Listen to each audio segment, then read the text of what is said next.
देवाचार्याय विद्महे वाक्पत्ये धीमहि तन्नो गुरु प्रचोदयात्। ओम बृहस्पत्ये नमः। जय श्री गुरुवर बृहस्पति देव। आप सभी श्रद्धालु भक्तों को गुरुवार व्रत की हार्दिक शुभकामनाएं। आज हम प्रस्तुत कर रहे हैं गुरुवार व्रत की पावन कथा, जो सुनने और पढ़ने मात्र से ही जीवन में सुख, शांति और समृद्धि का आशीर्वाद देती है। बृहस्पतिवार व्रत की पौराणिक कथा के अनुसार प्राचीन समय की बात है। भारतवर्ष में एक राजा राज्य करता था। वह बड़ा प्रतापी और दानी था। वह नित्य प्रति मंदिर में भगवान के दर्शन करने जाता था। वह ब्राह्मण और गुरु की सेवा किया करता था। उसके द्वार से कोई भी याचक निराश होकर नहीं लौटता था। वह प्रत्येक गुरुवार को व्रत रखता और पूजन करता था। हर दिन गरीबों की सहायता करता था। परंतु यह सब बातें उसकी रानी को अच्छी नहीं लगती थी। वह ना तो व्रत करती, ना ही किसी को एक भी पैसा दान में देती थी, और राजा से भी ऐसा करने को मना किया करती थी। एक समय की बात है कि राजा शिकार खेलने वन को चले गए थे। घर पर रानी और दासी थी। उसी समय गुरु बृहस्पति साधु का रूप धारण करके राजा के दरवाजे पर भिक्षा मांगने आए। साधु ने रानी से भिक्षा मांगी तो वह कहने लगी, हे साधु महाराज, मैं इस दान और पुण्य से तंग आ गई हूँ। इस कार्य के लिए तो मेरे पतिदेव ही बहुत है। अब आप ऐसी कृपा करें कि हमारा सारा धन नष्ट हो जाए और मैं आराम से रह सकूं। साधु रूपी बृहस्पति देव ने कहा, हे देवी, तुम बड़ी विचित्र हो। संतान और धन से कोई दुखी नहीं होता है, इसको तो सभी चाहते हैं। पापी भी पुत्र और धन की इच्छा करता है। अगर तुम्हारे पास धन अधिक है तो भूखे मनुष्यों को भोजन कराओ, प्याऊ लगवाओ, ब्राह्मणों को दान दो, धर्मशालाएं बनवाओ, कुआं, तालाब, बावड़ी, बाग, बगीचे आदि का निर्माण कराओ तथा निर्धनों की कुंवारी कन्याओं का विवाह कराओ और यज्ञादि करो। इस प्रकार के कर्मों से आपके कुल का और आपका नाम परलोक में सार्थक होगा और स्वर्ग की प्राप्ति होगी। किंतु रानी साधु की इन बातों से खुश नहीं हुई। उसने कहा, है साधु महाराज, मुझे ऐसे धन की बिल्कुल आवश्यकता नहीं जिसको मैं अन्य लोगों को दान दूं या जिसको रखने और संभालने में ही मेरा सारा समय नष्ट हो जाए। तब साधु ने कहा, है देवी, अगर तुम्हारी ऐसी ही इच्छा है तो जैसा मैं तुम्हें बताता हूँ तुम वैसा ही करना।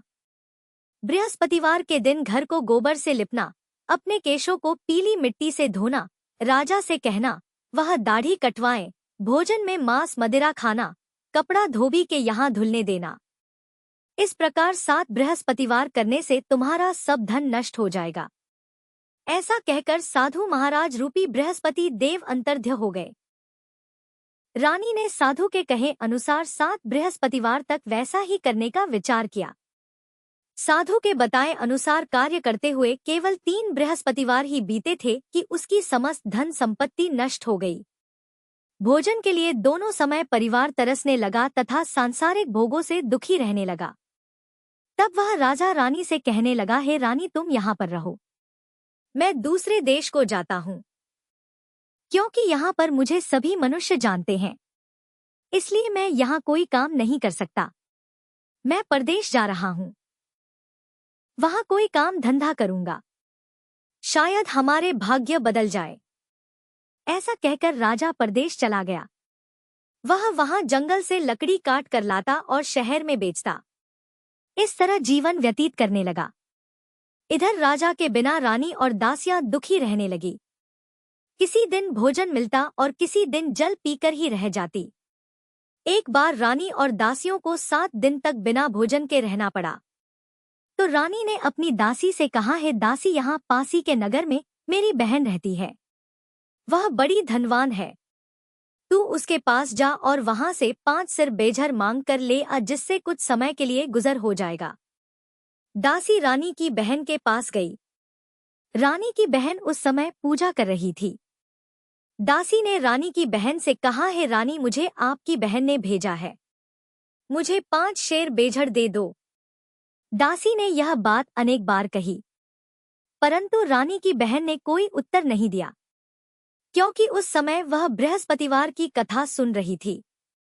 जब दासी को रानी की बहन से कोई उत्तर नहीं मिला तो वह बहुत दुखी हुई। उसे क्रोध भी आया।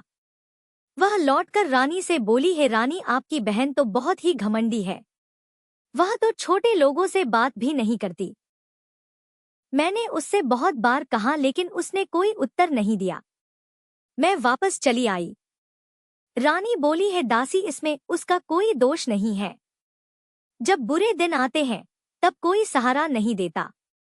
अच्छे बुरे का पता विपत्ति में ही लगता है। अब तो जो ईश्वर की इच्छा होगी वही होगा।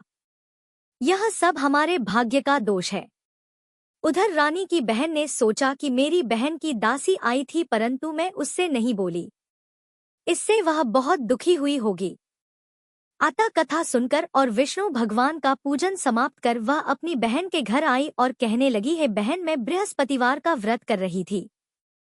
तुम्हारी दासी हमारे घर गई थी, परंतु जब तक कथा होती है तब तक हम लोग ना उठते हैं और ना बोलते हैं, इसलिए मैं नहीं बोली। कहो दासी क्यों गई थी? रानी बोली, बहन, हमारे घर अनाज नहीं था। वैसे तुमसे कोई बात छिपी नहीं है, इस कारण मैंने दासी को तुम्हारे पास 5 शेर बेझर लेने के लिए भेजा था। रानी की बहन बोली, बहन देखो, बृहस्पति भगवान सबकी मनोकामनाएं पूर्ण करते हैं। देखो शायद तुम्हारे घर में अनाज रखा हो। यह सुनकर दासी घर के अंदर गई तो वहां उसे एक घड़ा बेझर का मिल गया। उसे बड़ी हैरानी हुई क्योंकि उसने एक एक बर्तन देख लिया था। उसने बाहर आकर रानी को बताया। दासी अपनी रानी से कहने लगी, है रानी देखो, वैसे हमको जब अन्न नहीं मिलता तब हम रोज व्रत ही तो करते हैं। अगर इनसे व्रत की विधि और कथा पूछ ली जाए तो उसे हम भी किया करेंगे। दासी के कहने पर रानी ने अपनी बहन से बृहस्पतिवार व्रत के बारे में पूछा। उसकी बहन ने बताया, है रानी बहन, बृहस्पतिवार को सूर्योदय से पहले उठकर स्नान करके बृहस्पतिवार का व्रत करना चाहिए, लेकिन उस दिन सिर नहीं धोना चाहिए। बृहस्पतिवार के व्रत में चने की दाल और मुनक्का से विष्णु भगवान का केले के वृक्ष की जड़ में पूजन करें तथा दीपक जलावे। उस दिन एक ही समय भोजन करें। भोजन पीले खाद्य पदार्थ का करें और कथा सुने। इस प्रकार करने से गुरु भगवान प्रसन्न होते हैं, अन्न पुत्र धन देते हैं, मनोकामना पूर्ण करते हैं। व्रत और पूजन की विधि बताकर रानी की बहन अपने घर लौट गई। रानी और दासी दोनों ने निश्चय किया कि बृहस्पति देव भगवान का पूजन जरूर करेंगे। 7 दिन बाद जब बृहस्पतिवार आया तो उन्होंने व्रत रखा। गुड़ साल में जाकर चना और गुड़ बीन लाई तथा उसकी दाल से केले की जड़ तथा विष्णु भगवान का पूजन किया। अब पीला भोजन कहाँ से आए? दोनों बड़ी दुखी हुई, परंतु उन्होंने व्रत किया था, इस कारण बृहस्पति देव भगवान प्रसन्न थे। एक साधारण व्यक्ति के रूप में वे 2 थालों में सुंदर पीला भोजन लेकर आए और दासी को देकर बोले, हे दासी, यह भोजन तुम्हारे और रानी के लिए है, तुम दोनों कर लेना। दासी भोजन पाकर बहुत प्रसन्न हुई और रानी से बोली, रानी जी भोजन कर लो। रानी को भोजन आने के बारे में कुछ नहीं पता था, इसलिए वह दासी से बोली, जाओ तू ही भोजन कर, क्यों तू व्यर्थ में हमारी हंसी उड़ाती है? तब दासी बोली, रानी, एक व्यक्ति भोजन दे गया है। तब रानी कहने लगी, वो भोजन तेरे लिए ही देकर गया है, तू ही भोजन कर। दासी ने कहा, वह व्यक्ति हम दोनों के लिए 2 थालों में भोजन देकर गया है, इसलिए मैं और आप दोनों ही साथ साथ भोजन करेंगी। फिर दोनों ने गुरु भगवान को नमस्कार कर भोजन किया। उसके बाद से वे प्रत्येक बृहस्पतिवार को गुरु भगवान का व्रत और पूजन करने लगी।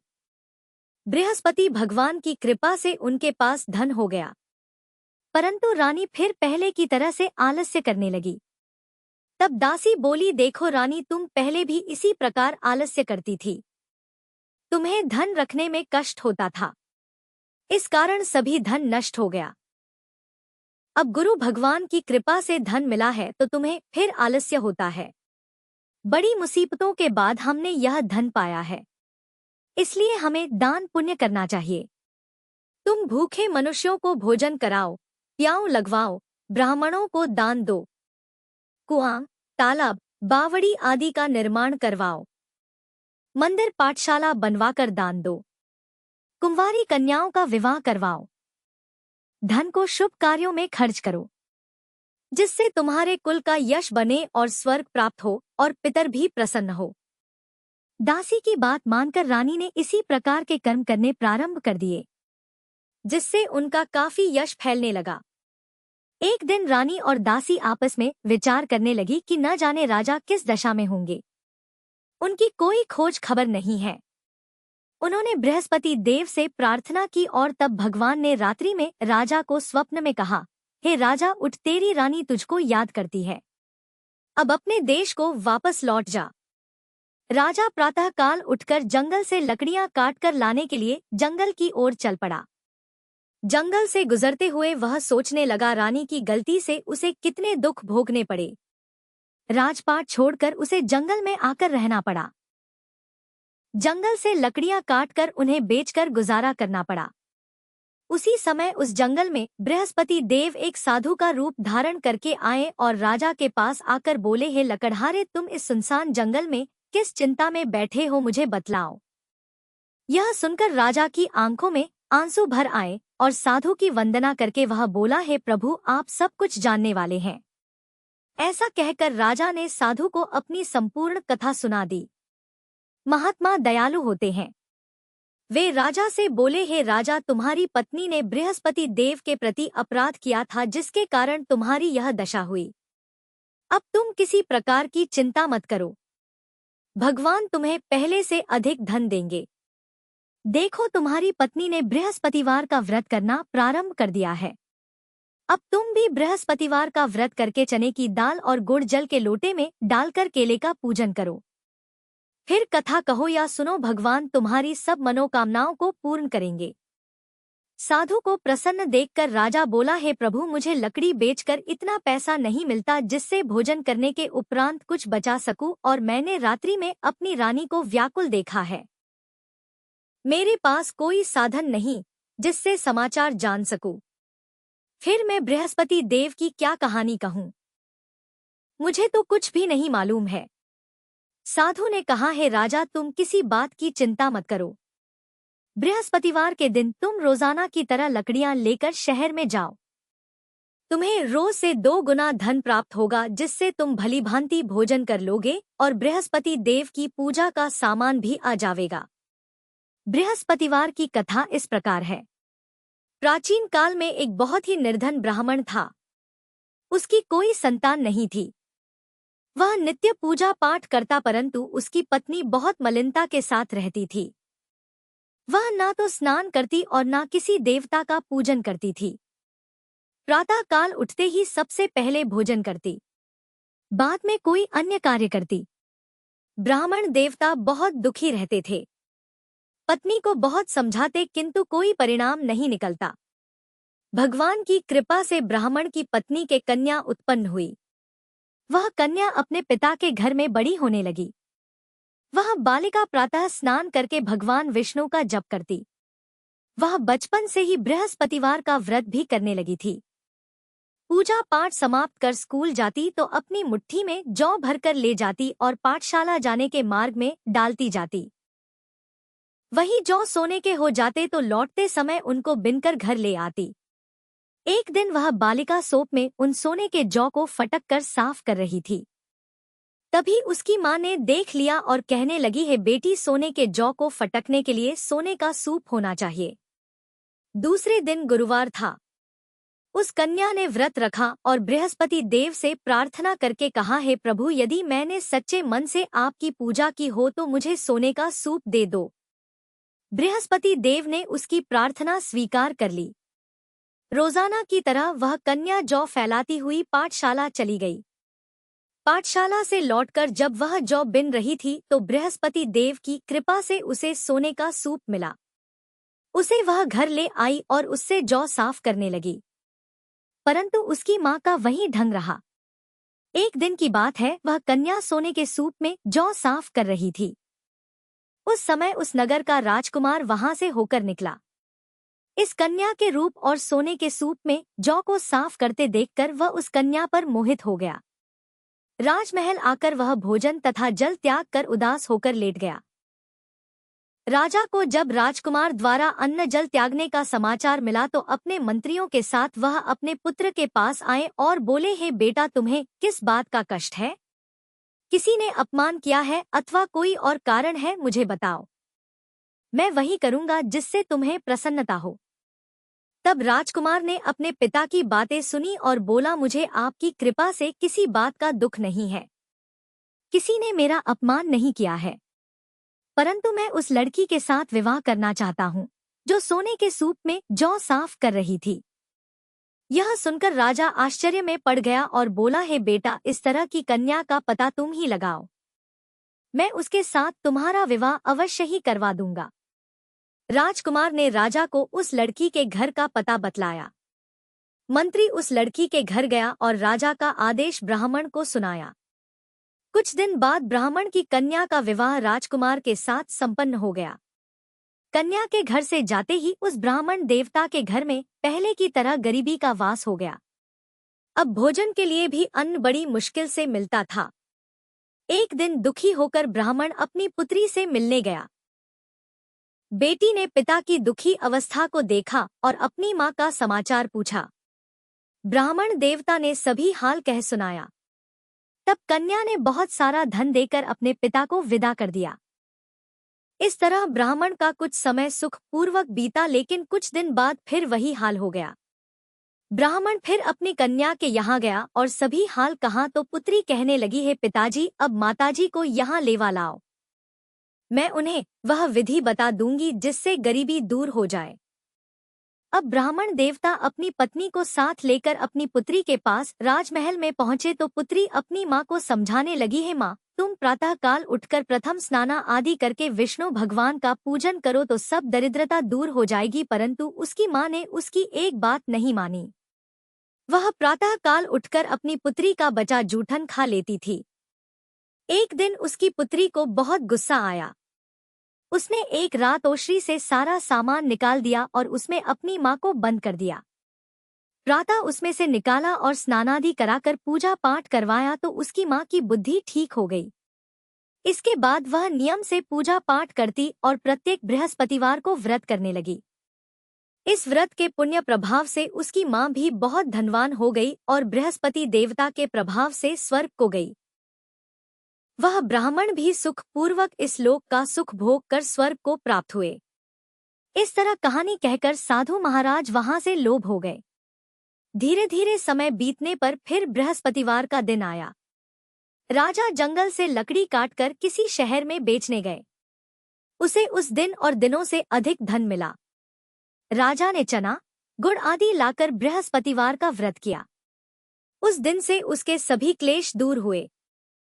परंतु जब अगला गुरुवार का दिन आया तो वह बृहस्पतिवार का व्रत करना भूल गया। इस कारण बृहस्पति भगवान नाराज हो गए। उस दिन उस नगर के राजा ने विशाल यज्ञ का आयोजन किया तथा अपने समस्त राज्य में घोषणा करवा दी कि कोई भी मनुष्य अपने घर में भोजन ना बनाए और आग भी ना जलाए। समस्त जनता मेरे यहाँ भोजन करने आए। इस आज्ञा को जो ना मानेगा उसको फांसी की सजा दी जाएगी। राजा की आज्ञा अनुसार राज्य के सभी निवासी राजा के भोज में सम्मिलित हुए, लेकिन लकड़हारा कुछ देर से पहुंचा, इसलिए राजा उसको अपने साथ महल में ले गए। जब राजा लकड़हारे को भोजन करा रहे थे तो रानी की दृष्टि उस खूंटी पर पड़ी जिस पर उसका हार लटका हुआ था। उसे हार खूंटी पर लटका दिखाई नहीं दिया। रानी को निश्चय हो गया कि मेरा हार उस लकड़हारे ने चुरा लिया है। उसी समय सैनिक बुलवाकर उसको कैदखाने में डलवा दिया। जब लकड़हारा कारागार में पड़ गया तो बहुत दुखी होकर विचार करने लगा कि न जाने कौन से पूर्व जन्म के कर्म से मुझे दुख प्राप्त हुआ है, और उसी साधु को याद करने लगा जो जंगल में मिला था। तत्काल बृहस्पति देव साधु के रूप में प्रकट हो गए और उसकी दशा को देखकर कहने लगे, अरे मूर्ख, तूने बृहस्पति देवता की कथा नहीं की, इस कारण तुझे दुख प्राप्त हुआ है। अब चिंता मत कर। बृहस्पतिवार के दिन कारागार के दरवाजे पर 4 पैसे पड़े मिलेंगे। उनसे तू बृहस्पति देव की पूजा करना तो तेरे सभी कष्ट दूर हो जाएंगे। अगले बृहस्पतिवार उसे कारागार के द्वार पर 4 पैसे पड़े मिले। राजा ने पूजा का सामान मंगवाकर कथा कही और प्रसाद बांटा। उसी रात्रि को बृहस्पति देव ने उस नगर के राजा को स्वप्न में कहा, हे राजा, तूने जिस आदमी को कारागार में बंद करा दिया है वह निर्दोष है। वह राजा है, उसे छोड़ देना। रानी का हार उसी खूंटी पर लटका हुआ है। अगर तू ऐसा नहीं करेगा तो मैं तेरे राज्य को नष्ट कर दूंगा। राजा प्रातःकाल उठा और खूंटी पर हार टंगा देखकर लकड़हारे को बुलाकर क्षमा मांगी तथा राजा के योग्य सुंदर वस्त्र आभूषण भेंट कर उसे विदा किया। गुरुदेव की आज्ञा अनुसार राजा अब अपने नगर को चल दिया। राजा जब नगर के निकट पहुंचा तो उसे बड़ा ही आश्चर्य हुआ। नगर में पहले से अधिक बाग, तालाब और कुएं तथा बहुत सी धर्मशाला, मंदिर आदि बने हुए हैं। राजा ने पूछा कि यह किसका बाग और धर्मशाला है? तब नगर के सब लोग कहने लगे, यह सब रानी और दासी द्वारा बनवाए गए हैं। राजा को आश्चर्य हुआ और गुस्सा भी आया। जब रानी ने खबर सुनी कि राजा आ रहे हैं तो उसने अपनी दासी से कहा, है दासी, देख राजा हमको कितनी बुरी हालत में छोड़ गए थे। वह हमारी ऐसी हालत देखकर लौट ना जाए, इसलिए तू दरवाजे पर खड़ी हो जा। रानी की आज्ञा अनुसार दासी दरवाजे पर खड़ी हो गई। जब राजा आए तो उन्हें अपने साथ महल में लिवा लाई। तब राजा ने क्रोध करके अपनी तलवार निकाली और पूछने लगा, बताओ यह धन तुम्हें कैसे प्राप्त हुआ है? तब रानी ने बताया, हमें यह सब धन बृहस्पति देव के व्रत के प्रभाव से प्राप्त हुआ है। राजा ने तब निश्चय किया कि 7 रोज बाद तो सभी बृहस्पति देव का पूजन करते हैं, परंतु मैं रोजाना दिन में 3 बार कथा कहाँ करूंगा तथा रोज व्रत किया करूंगा। अब हर समय राजा के दुपट्टे में चने की दाल बंधी रहती तथा दिन में 3 बार वह कथा कहता। एक दिन राजा ने विचार किया कि चलो अपनी बहन के यहाँ आवे।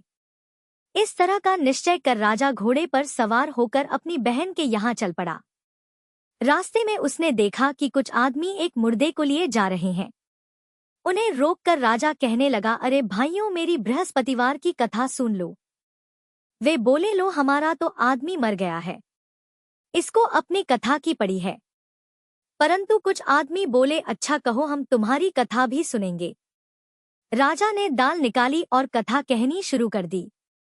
जब कथा आधी हुई तो वह मुर्दा हिलने लगा और जब कथा समाप्त हुई तो राम राम करके वह मनुष्य खड़ा हो गया। राजा आगे बढ़ा, उसे चलते चलते शाम हो गई। आगे मार्ग में उसे किसान खेत में हल चलाता मिला। राजा उससे बोला, अरे भैया, तुम मेरे बृहस्पतिवार की कथा सुन लो।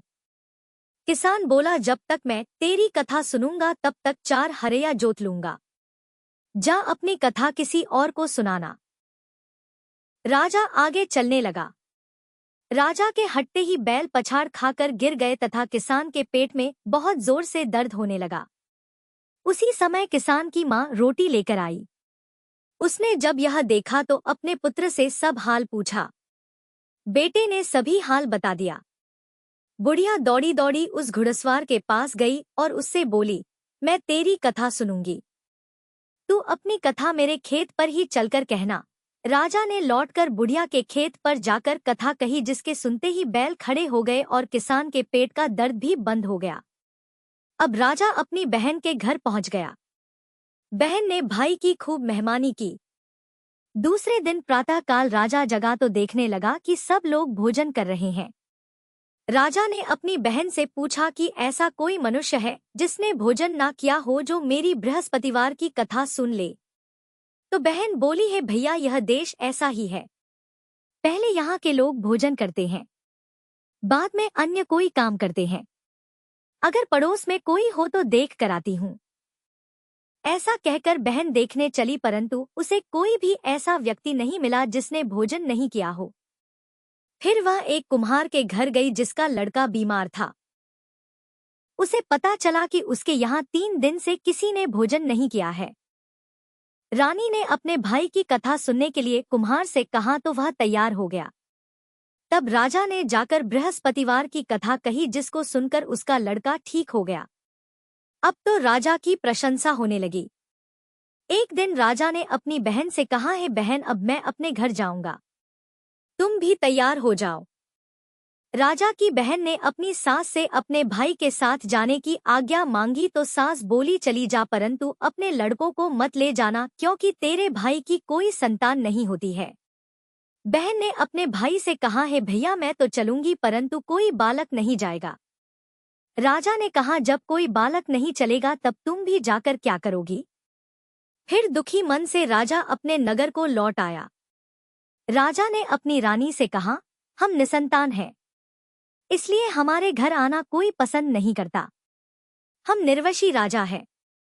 ऐसा कहकर वह बिना भोजन आदि किए शैया पर लेट गया। रानी बोली है प्रभु बृहस्पति देव ने हमें सब कुछ दिया है, वे हमें संतान भी अवश्य देंगे। उसी रात बृहस्पति देव ने राजा को स्वप्न में कहा है राजा उठ सभी सोच त्याग दे, तेरी रानी गर्भ से है। राजा को यह जानकर बड़ी प्रसन्नता हुई। 9वें महीने रानी के गर्भ से एक सुंदर पुत्र पैदा हुआ। जब राजा की बहन ने यह शुभ समाचार सुना तो वह बहुत खुश हुई तथा बधाई लेकर अपने भाई के यहाँ आई। तभी रानी ने कहा घोड़ा चढ़कर तो नहीं आई, गधा चढ़ी आई। राजा की बहन बोली भाई मैं इस प्रकार ना कहती तो तुम्हें संतान कैसे मिलती। बृहस्पति देव ऐसे ही हैं, जिसके मन में जो कामनाएं रहती है सभी को पूर्ण करते हैं। जो सद्भावना पूर्वक बृहस्पतिवार का व्रत करता है और कथा पढ़ता है अथवा सुनता है, दूसरों को सुनाता है, बृहस्पति देव उसकी सभी मनोकामनाएं पूर्ण करते हैं। बृहस्पति देव उनकी सदैव रक्षा करते हैं। जो संसार में सद्भावना और सच्चे मन से बृहस्पति देव का पूजन करते हैं, उनकी सभी मनोकामनाएं उसी प्रकार पूर्ण होती हैं जैसे रानी और राजा ने बृहस्पति देव की कथा का गुणगान किया। उनकी सभी इच्छाएं बृहस्पति देव ने पूर्ण की। मनुष्य को हृदय से उनका मनन करते हुए जयकार करनी चाहिए। इस प्रकार गुरुवार की व्रत कथा पूर्ण होती है। जो भी श्रद्धा और विश्वास से इस कथा को सुनता या पढ़ता है, उसके जीवन में सुख, शांति, संतान सुख, वैभव और बृहस्पति देव की कृपा सदैव बनी रहती है। बृहस्पत्ये नमः। हे देवाचार्य बृहस्पति देव, आपकी कृपा दृष्टि सदा हमारे जीवन में बनी रहे। इस व्रत की महिमा सुनने और पालन करने से सभी कष्ट दूर हों, घर में धन धान्य और सौभाग्य की वृद्धि हो। जय गुरुवर बृहस्पति देव। अगर आपको यह गुरुवार व्रत कथा पसंद आई हो तो कृपया इसे लाइक करें और अपने प्रियजनों के साथ शेयर करें।